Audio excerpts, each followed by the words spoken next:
যে আর্জেন্টিনার খেলোয়াড়ের পাগল, বাংলাদেশের কুলাঙ্গার মুসলমান, অথচ সেই আর্জেন্টিনা আর একটা কি জানি ওই ব্রাজিল, নামও আমি করে মুখস্থ রাখি না, মাআজাল্লাহ মাফ করুক।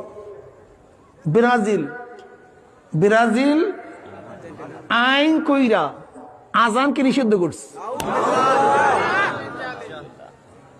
যার মধ্যে ইমানের সামান্য পরিমাণ সুয়াস ইমানের, যেই দেশ আইন করে আজানকে নিষিদ্ধ করছে সেই দেশের সাপোর্ট কোন মোমেন করতে পারে? যার মধ্যে সামান্য ইমানের আসর আছে, চলছে। কোথাকার নেইমার আর ফাজি কি মেসি না পাজি না বেজি, ওদেরকে যে চিনে না, আমাদেরকে যারা চিনে না, তাদের বড় বড় খ্রিস্টানদের ছবি লাগাইয়া মুসলমানের বাচ্চা হাঁটে, খ্রিস্টানদের ছবি মোহাব্বত ঢুকাইয়া দিছে। রাশিয়ায় খেলা চলে শুনছি, হিনু এমন কোন গুনাহ নাই, হিনু এমন কোন গুনাহ নাই যেই গুনাহ খেলা উপলক্ষ করে সেখানে চলে না।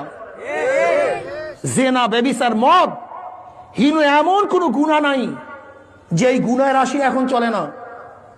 এই খেলাকে উপলক্ষ করে এই খেলার কোন সাপোর্ট কোন মুসলমান করতে পারে? চলছে, সব নামধারী মুসলমান। সমস্যা এখানে আমাদের এই নামধারী মুসলমানদের জন্য আমাদের সবচেয়ে বড় সমস্যা, সবচেয়ে বড় সমস্যা। নামধারী সৈনিক সবচেয়ে বড় সমস্যা, নামধারী লোক সবচেয়ে বড় সমস্যা। আর এই নামধারী মুসলমানের কারণে মুসলমানদের অবস্থা তো করুন।